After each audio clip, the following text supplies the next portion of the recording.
in Southwest Florida. Man, this is what it's all about. So it's always great to be back, and I'm joined by really an all-star cast here that we're going to talk about a lot of our efforts to restore Florida's Everglades and natural resources, successful efforts that are ongoing. Our Department of Environmental Protection Secretary Alexis Lambert, our Executive Director of Florida Fish and Wildlife, Roger Young, Board Chairman of South Florida Water Management District, South Florida's own Chanty Goss. We got the Executive Director of South Florida Water Management District, Drew Bartlett. We have some of the other board members here too. I saw Charlotte, I saw Ben, and so I want to thank all the board members who came from the Water Management District. Anna Upton, CEO of Everglades Trust, and then James Evans, CEO of Sanibel Captiva Conservation Foundation, Director of Keep Florida Fishing for the American Sports Fishing Association, Gary Jennings, and then, of course, we do have other dignitaries. So I want to thank everybody for being here.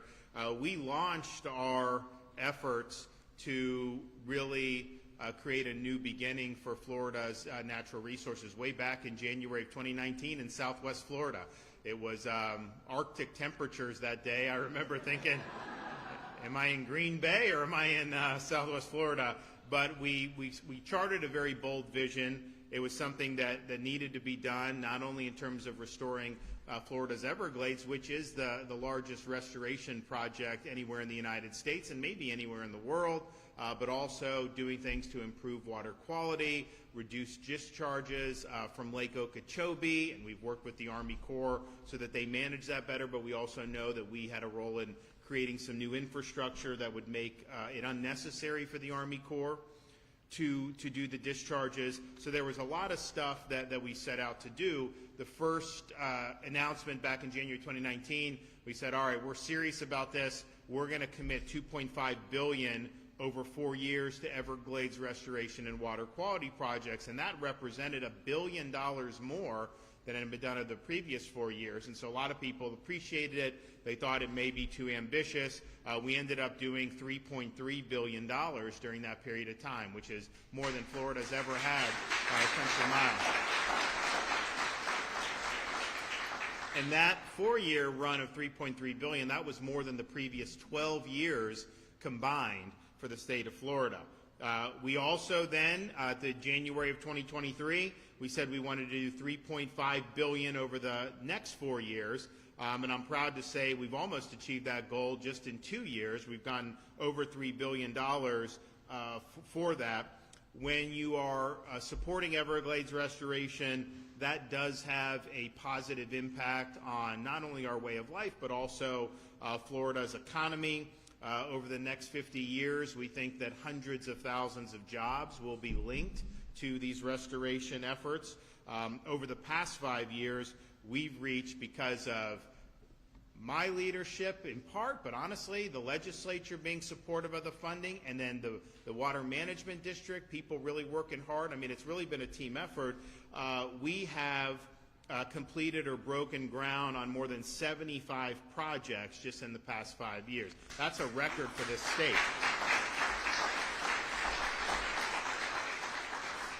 2021, we completed the old Tamiami Trail roadbed removal project 6 months ahead of schedule. That allows more water to flow south to Everglades National Park as God originally intended. We completed the C-44 reservoir and stormwater treatment area to provide clean fresh water to the Indian River Lagoon and the St. Lucie Estuary.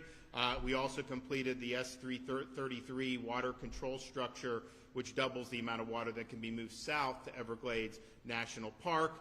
So far, since 2019, through our efforts, we've reduced the amount of harmful nutrients in South Florida's waterways by 727,000 pounds per year of nitrogen and almost 500,000 pounds per year of phosphorus.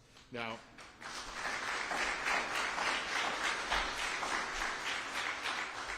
so these projects, as well as other investments, have brought the cumulative annual nutrient removal efforts to over 1.8 million pounds of nitrogen and 770,000 pounds of phosphorus each and every year. We've also made major progress on the crown jewel of Everglades restoration, the EAA Reservoir. We were able to break ground on our part of the project 1 full year ahead of schedule. The AA Reservoir Project, of course, is one way to reduce discharges from Lake Okeechobee, clean water, and send it south. The 10,000-acre reservoir with 240,000 acre-feet of storage delivers water to the 6,300-acre A2 stormwater treatment area for treatment. The project will provide an additional 370,000 acre-feet of clean water annually to the Everglades. And so we now have, if you go south of Lake Okeechobee, water flowing down to the Everglades. If you go to Florida Bay is at its salinity goals for the first time in decades. This was something that's new, happened over the last couple years, and so that's a really, really good sign. Now, we understand the EA reservoir is important. One of the requests we have into the Trump administration, we're ahead of schedule. We work much quicker. Army Corps of Engineers, not so much. It's taken a little longer. And so they're really tasked, and the whole SERP is 50-50. We're fine with taking the money from the feds, giving them credit for their share. We don't want the credit, but then letting us actually do this stuff, because we will move it quicker, and especially when you talk about the EAA reservoir, that can make a huge, huge difference. So we've asked to have that delegated to the state of Florida. Block grant us the money. We'll move it forward, and I think move it forward in a very, very positive way. So that'd be a huge, huge positive for the state of Florida if we can get that done. Another huge positive for the state of Florida is that this summer the C-43 reservoir will be completed, and that's a major milestone for our Everglades restoration efforts. This project will be able to hold nearly 55 billion gallons of water. The reservoir will be able to water per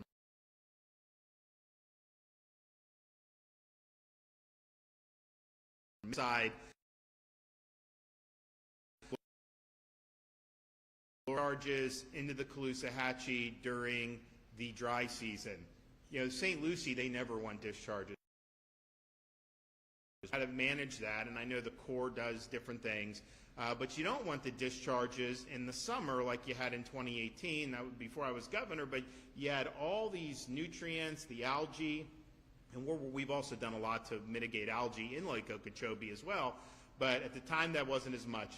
So they're sending it, and it creates blooms. It interacts with some of the water in the Gulf, exacerbated some of the red tide. You know, red tide's naturally occurring, but when you have the algae and some of the other nutrients going, it can make it worse. And so 2018, excuse me, was a really tough run. It hurt tourism, it hurt businesses, and obviously environmentally wasn't something to be good. Well, now, you know, if you have a situation where the lake rises and the Corps is discharging water, we'll be able to store that water in the C-43 reservoir, clean it, and then you can put it there, and it ends up being fine. So this is a major, major component to our efforts, and I'm excited that this will be something that will be up and running in time for this year's rainy season, which would be really, really good. Now, it's also the case, since I became governor during the first Trump administration, I worked with the president to say, listen, can you tell the Corps to try to mitigate these discharges and have, because all the Corps was focused on is what the water level is. If it's a possibility of flood, they just discharge. Well, you can manage the lake differently to try to prevent from being in that situation to begin with. And to their credit, you know, they did do that, and so you've had way fewer discharges since 2019 than you did in the preceding years. You know, part of it is because we're doing this infrastructure stuff that's come online, but part of it is that the Corps under the first Trump administration did manage it differently and I think more appropriately. So that brings us to where we are today. We have incredible momentum. We've had incredible accomplishments on these very important initiatives. And this is something that I've worked with leaders in both the House and the Senate for years to be able to advance. Members of the legislature, all year in Southwest Florida, all your House members have embraced these projects, have campaigned on it, and have talked about how this is something that's really, really important for Florida. There seemed to be, you know, almost unanimous agreement that this was something that was good. There wasn't unanimous at first when I started it, but then by the time we did, people realized, because they saw the benefits and the public really appreciated that we were putting our money where our mouth is, and making sure we are getting the job done. And so that brings us now to today. The legislature is currently in session, and they are working on their budget. Both in House and Senate have already submitted budget. I submitted my budget in February, and my budget called to continue the momentum of Everglades restoration and water quality. We proposed over $800 million, which is a record for that, $805 million. The Senate has basically agreed with that and is on board for what we're looking, and so I want to thank President Albritton, the member of the Senate, who stood up and said, yeah, let's continue the momentum. Unfortunately, the Florida House of Representatives has proposed a budget that slashes Everglades funding and water quality efforts by almost $500 million, almost $500 million in reductions that they're putting into this budget. They didn't campaign on that. They didn't tell you that this is something that they were going to do. They're just doing it, and a lot of the reason they're doing it is because the leadership in the House of Representatives has taken a position that if I'm for something, that it's their view to just oppose us, just in a knee-jerk fashion. Oh, the governor always gets his way. We don't want to give the governor any wins. That's kind of how these people think. Shouldn't you be doing what's right for the people of Florida? Stop playing your petty games. Stand up and do what's right. Do what the people asked us to do. Continue the momentum and stop with this silliness. They even in their budget defunded key aspects of the Florida Highway Patrol. I highlighted this last week. They wanted to slash almost 90 positions from our Florida Highway Patrol. They defunded body armor for the Florida Highway Patrol. And they did other things that will make the people of Florida less safe, and we called them on it. A lot of people were very frustrated, and with some of the members, oh, you're mischaracterizing the budget process. Understand what they're telling you. They're admitting that their budget isn't worth anything. They're admitting that all this stuff is just, I don't know, is it just fluff? Is it for show? Why are you doing that? Why are you trying to defund the Highway Patrol positions? Why are you the first House over the last 6 years? They've never tried to do this before. No Senate has ever tried to do this before over the last 6, 7 years. This is what the Florida House is doing.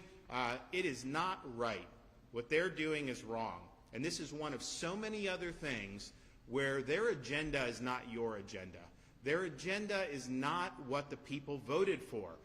Their whole agenda really represents a revolt against the voters that sent them there. All they had to do was continue the momentum, continue the success, build off what had come before you, and instead they submit a budget where they're trying to totally sabotage all the efforts that we have with Everglades restoration. And they'll try to say, oh, there's money sitting there that's not being used. That's not true. The Water Management District, and Chanty can talk about this, their fiscal year ends at a different time than the state. It ends at September 30th. And so all this stuff is obligated. It's all being put into work, and all these projects are being moved forward. The South Florida District has moved this stuff forward quicker than anybody thought possible. It's not easy to do all this stuff, and they're doing it. So slashing Everglades restoration funding is not the right way to go about it. That's not the only thing they're doing. So last year, under the leadership of your Senator Kathleen Passidomo and my friend, she created a framework where 96% of the Seminole Tribe compact revenue would go to fund water quality improvement, infrastructure, and the continued acquisition and management of Florida's conservation lands. The deal was to basically continue the momentum that we have done. And it's not just, our momentum on Everglades restoration is great. I'm proud of it. We are leaving a very important legacy to our kids and grandkids by taking on these initiatives. But we've also created the Florida Wildlife Corridor. I mean, I don't want the state of Florida to be one big concrete slab someday. I want to be able to protect this, and Kathleen led the effort on that, and we've been able to put so much land into conservation in this really nice corridor, and it's kind of like a Florida's version of Central Park. It just spans hundreds of miles, and it's good. So we've done so much stuff with this. So that was what was signed into law. That was what the legislature passed. Now the House wants to undo that, and they want to redirect the money into just general revenue, which they'll basically use for their own pet projects. Now, when this stuff is not tended to, we know what ends up happening. You start to see the discharges have impact. You see erosion. You see all these different things that have happened. I mean, we've put a lot of resources into fortifying coastline and doing things that have really made a difference. They want to turn their back on that. So what I would tell people is that what you voted for? Did you vote to stop and sabotage the progress that we've made with Everglades restoration? And look, if that's what you wanted, if that's what you thought you were getting when you sent folks to the Florida House of Representatives, look, we can agree to disagree. I mean, that's life, right? Not everyone has to agree with me on this stuff. But I don't think that's what they told you they were going to do. I think they told you, and I think they understandably took credit for being a part of these great initiatives, and now all of a sudden in the House's budget they're just going to turn their back on those initiatives. That is not right. That is not the way you do business. So this is their budget. I know it doesn't get as much attention. I know people focus more on Washington, and I understand there's a lot going on there. But this is something that is just outright wrong. So I'm thankful to have been able to put forth a budget that continues the momentum, that continues us fulfilling our promise to leave this state to God better than we found it. And I'm thankful that the Senate in Florida has stepped up to the plate to answer the call as well. The House of Representatives has not been willing to do that, but on so many issues, they have just gone AWOL. They are not doing anything to address my call for property tax relief. They are not doing anything or have not done anything yet to alleviate the condo crisis that was created by legislation that they passed several years ago. And they're not doing what people are expecting them to do. And a lot of what they're trying to do is to try to undo a lot of the good work that's been done in recent years. And that's not what they told you they were going to do. So I'm thankful for everyone that's been a part of this fight. It's not easy to have done all that's been done. We kind of were, I think some people just thought it was on autopilot, that of course everyone's going to continue to do that. Florida it's a great success story to have gotten these projects started and completed in such quick time. You see the water flow, you see the results, but yet there's some folks that are wanting to turn back. We're not going to turn back. We're going to keep the momentum going. So let's get this done. Let's have a budget that actually reflects the priorities of the people of Florida. And with that, I'm going to invite up some other speakers, starting with our Secretary, Alexis Lambert.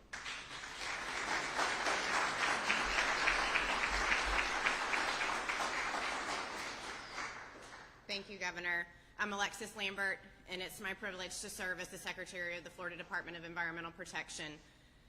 What an honor to stand here and reinforce the message we just heard, because what Florida is doing to restore the Everglades and protect the environment is truly historic.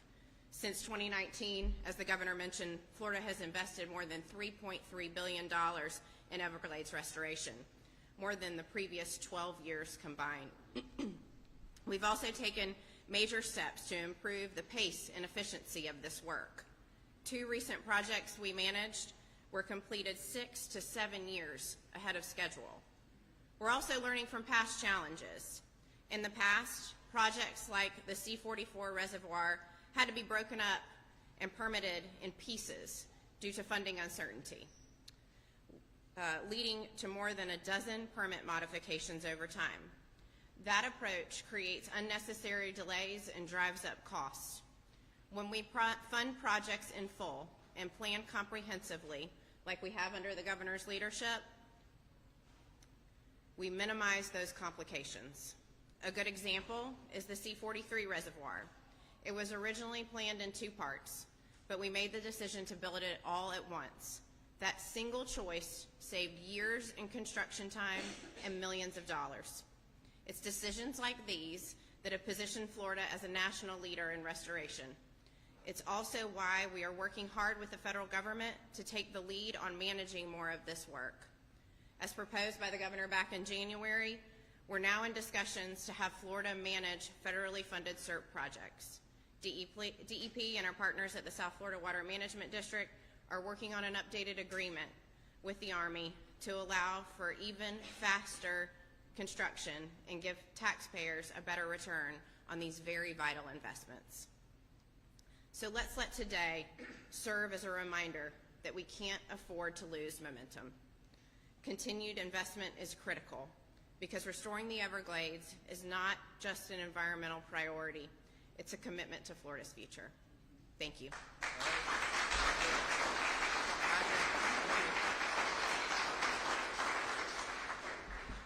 Good morning, everyone. I'm Roger Young. I'm the Executive Director for the Florida Fish and Wildlife Conservation Commission.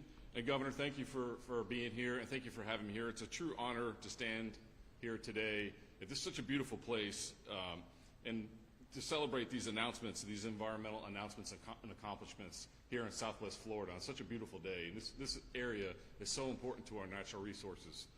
You know, properly managed water systems like the C-43 help sustain healthy fisheries and estuaries that support recreational and commercial fishing, which is so important to these communities, especially here in Southwest Florida, but across the state. And Governor, thank you for your leadership and your commitment to conservation. I was there on that Arctic cold day. Your commitment has been there since day one, and it has been unprecedented commitment through funding and support for our environment and for conservation, and we are so grateful for all of that. You know, it's because of that that Florida truly is the fishing and boating capital of the world. And so many of our residents and our visitors enjoy that and come here and live here because of that fact. You know, it is this commitment and these important measures that will ensure that the Everglades will remain one of a kind. The Everglades truly are one of a kind in the entire world. And we want to protect this for the next generation. I see a lot of kids here. We want them to be able to enjoy the Everglades like we did growing up for future generations. So Governor, again, thank you, and I want to thank all of our partners that work so hard together to preserve and support the Everglades, the environment, and conservation. Thank you.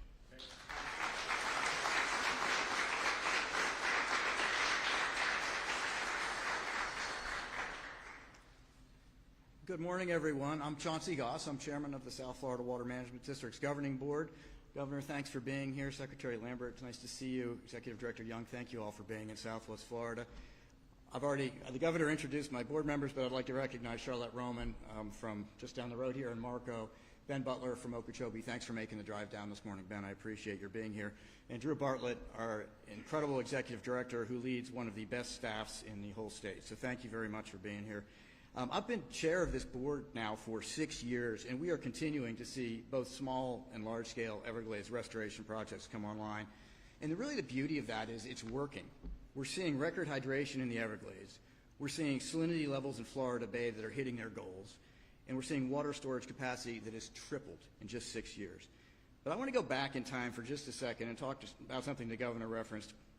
Talk about 2016, talk about 2018. And I'm sure a lot of you remember those lost summers when those toxic discharges poured onto our coastal estuaries and red tide ravaged our beaches, ravaged our canals. It smelled awful. You could barely be outside. Both Southwest Florida and Southeast Florida felt the impacts, and our local economies faltered as a result. I'm glad to see John Lai here. He's from the Sanibel Captiva Chamber of Commerce. He was very instrumental in working with us just to let everyone know, hey, this isn't just an environmental problem. This is an economic problem. To see James Evans here from Sanibel, who was in the ground zero working with us, trying to clean up the beaches after that red tide, it was an unbelievably bad time. And water is the lifeblood of South Florida. I think most of you know that. And our economy depends on clean water. It depends on healthy coasts. Governor DeSantis recognized this was a huge problem. He understood the impact those lost summers were having on our businesses, on our real estate values, and on our way of life here in South Florida. That's why he signed that executive order within 48 hours of taking office in 2019. That recognized the solution to eliminating damaging discharges is the restoration of Florida's Everglades. That executive order outlined a bold vision of how we were going to advance Everglades restoration, how we were going to improve water quality, how we were going to send more clean water south, and we were going to reduce damaging discharges from Lake Okeechobee to the coastal estuaries, and we have. But he didn't just sign an executive order. He fought hard for unprecedented spending at the state level, and he went to bat, and he still does, go to bat for the Everglades with the president. Under Governor DeSantis, we've had the highest level of funding for Everglades restoration in our state's history. The governor understands that by restoring the historic flow of water, our water managers, us, are going to have greater flexibility. We're going to have more tools. We're going to have more levers to be able to push and pull to manage our incredibly complex water management system and to reduce the discharges that damage our economy and that damage our ecology. And because of the governor's leadership in shattering that status quo of not getting much done, in just a few short months, we are going to celebrate, as he mentioned, the initial operations of the Caloosahatchee C-43 reservoir here on the West Coast, something we've all been waiting for a really long time. This reservoir, long anticipated, is going to provide storage for approximately 55 billion gallons of water off of the Caloosahatchee River. It's going to reduce harmful flows of water from the lake to the Caloosahatchee estuary, which is where I live. Right out here, it comes down this way as well during the wet season, and provide beneficial freshwater flows to the estuary during the dry season. And just a few miles from here, we have another SERP project called the Picayune Strand that Charlotte Roman has been working very hard on and helping the Corps understand that we need to get this done quicker. And this project's going to be finished in the next year, and that's going to restore natural flow of water across 85 square miles in Collier County. It's going to rehydrate drained wetlands, enhance habitat for fish and wildlife, and restore the area's natural sheet flow right here to the 10,000 islands. We're also going to celebrate the completion of the Biscayne Bay Coastal Wetland Project, another SERP effort, and that's going to improve the health of Biscayne Bay, and it's going to aid in wetland rehydration, building coastal resiliency, and improving water quality in Miami-Dade County. So this is really the year of SERP. We're seeing major Everglades projects come online, and the fact that we're going to have major water storage both on the East Coast and the West Coast this year is a real game changer for us in the water management world. But all of us know there's still so much work to do, and I think that's why we're here today, because now is not the time to stop. Now is not the time to slow down. Our water is too important to the lives of Floridians. It's critical that we keep our foot on the gas and keep getting the job done. We need to finish the AA reservoir. We need to keep advancing projects for the Indian River Lagoon. We need to keep restoring the Western Everglades and Big Cypress Preserve right here. We need to keep storage projects going to protect Lake Okeechobee and our bass fishery. We need to remain laser focused on sending water south. And we need to double down on our commitment to leaving Florida better than we found it for future generations. So I'm honored to be here today representing the district, and thank you, Governor, for your leadership and your commitment to Florida's water resources.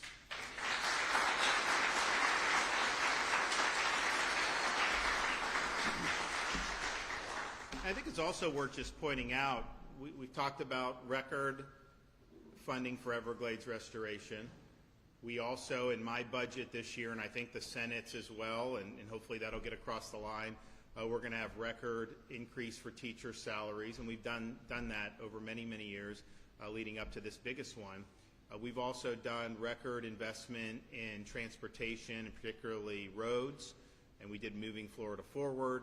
So we've dealt with and done really big things that benefit the people of Florida, but we've also done that within the context of a budget that, even though we have 3 million more residents now than New York State does, our budget's less than half the size of New York State's budget. We've almost quadrupled the rainy day fund since I've been governor. If you look at all the debt that's been accumulated in Florida's 180-year history, just since I've been in, we've paid off 41% of that. So we have the lowest number of state employees per capita in the entire United States.